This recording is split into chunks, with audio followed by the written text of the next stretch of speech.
नमस्ते, मैं स्पंदन प्रतिम कलिता विवेकानंद केंद्र विद्यालय नलबाड़ी से मैं 9वीं कक्षा का छात्र हूँ।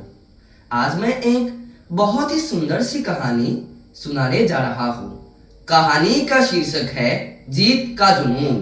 आज से कुछ सालों पहले एक छोटे से कस्बे में मीरा नाम की एक लड़की रहती थी। मीरा को पेंटिंग का बहुत शौक था।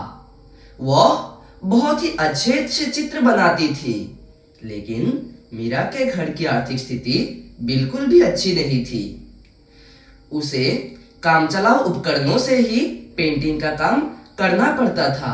उसके पास साधनों का सदा ही नितांत अभाव रहता था।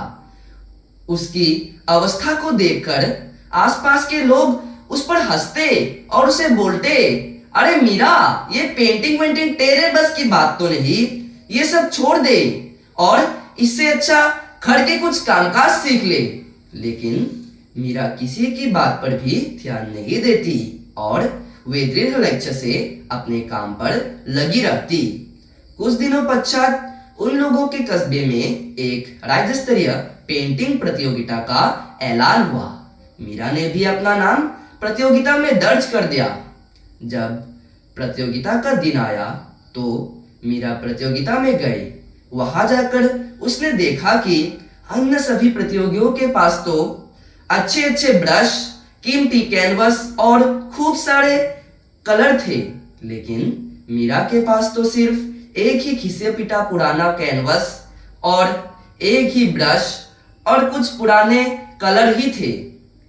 उसकी अवस्था को देखकर आसपास के लोग उस पर हंस रहे थे और बोल रहे थे कि अरे ये क्या ही पेंटिंग बना लेगी। लेकिन मीरा ने किसी की बात पर भी ध्यान नहीं दिया और उसने खूब कठोर परिश्रम से एक अति सुंदर चित्र बनाया।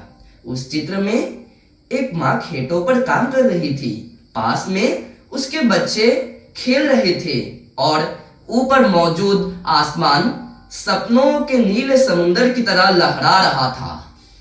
जब प्रतियोगिता का फलाफल घोषित हुआ तो सभी लोग अचंभित हो उठे। मीरा को प्रतियोगिता में पूरे राज्य में प्रथम स्थान मिला था।